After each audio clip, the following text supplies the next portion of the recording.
ये आकाशवाणी गोरखपुर है। अब आप सुकीर्ति अस्थाना से क्षेत्रीय समाचार सुनिए।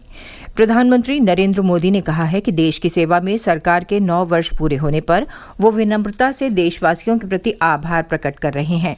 2019 में आज ही के दिन प्रधानमंत्री नरेंद्र मोदी ने भाजपा के नेतृत्व वाली सरकार के दूसरे कार्यकाल के लिए पद और गोपनीयता की शपथ ली थी।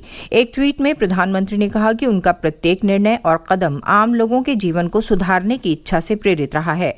उन्होंने कहा कि वो विकसित भारत के निर्माण के लिए और अधिक परिश्रम करते रहेंगे।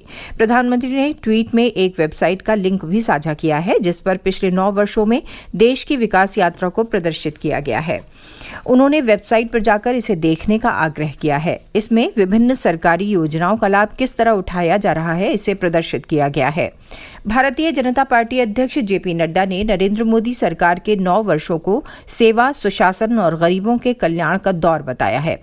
उन्होंने कहा कि इस दौरान राष्ट्रीय सुरक्षा, आत्मनिर्भरता, विश्व में भारत की स्थिति, आर्थिक सशक्तिकरण और अन्य क्षेत्रों में ऐतिहासिक उपलब्धियां हासिल हुईं।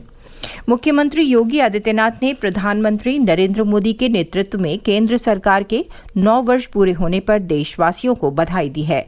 अपने ट्वीट संदेश में उन्होंने कहा कि प्रधानमंत्री मोदी के नेतृत्व में पिछले 9 वर्षों में वैश्विक पटल पर नए भारत का उदय हुआ है। उन्होंने कहा कि भाजपा सरकार ने राष्ट्रीय गौरव की पुनर्स्थापना की और अपनी विरासत का संरक्षण, संवर्धन किया। श्री योगी ने कहा कि इन 9 वर्षों में देशवासियों में नई आशा और उत्साह का संचार हुआ। उन्होंने कहा कि ये 9 साल सेवा, सुशासन और समग्र विकास को समर्पित रहे। प्रधानमंत्री नरेंद्र मोदी के नेतृत्व में पिछले 9 वर्षों में देश में विभिन्न क्षेत्रों में व्यापक परिवर्तन हुए हैं। मोदी सरकार ने इन 9 वर्षों में स्वास्थ्य के बुनियादी ढांचे के विकास पर कार्य किया है। इसी के तहत कुपोषण को जड़ से समाप्त करने के लिए वर्ष 2018 में प्रधानमंत्री ने पोषण अभियान का शुभारंभ किया। ब्यौरा हमारे संवाददाता से। राष्ट्रीय पोषण अभियान मोदी सरकार की एक प्रमुख योजना है। इस योजना का उद्देश्य कुपोषण की समस्या का समाधान करना और बच्चों, गर्भवती महिलाओं और स्तनपान कराने वाली माताओं को सुपोषित करना है। ये अभियान विभिन्न विभागों के बीच समन्वय स्थापित कर कुपोषण की समस्या को जड़ से समाप्त करने की दिशा में महत्वपूर्ण प्रयास है।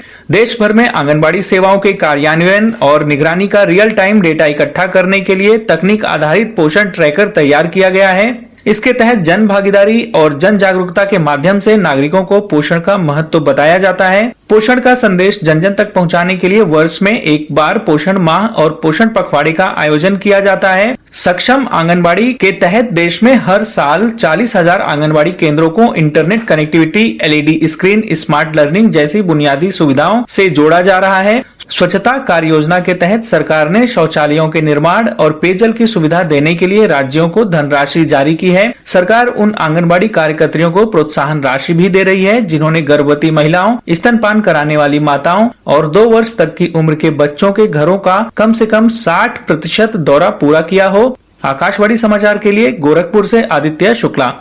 खेलो इंडिया विश्वविद्यालय खेलों में आज गोरखपुर के रामगढ़ ताल में नौकायन के 500 मीटर दूरी के मुकाबले शुरू हुए।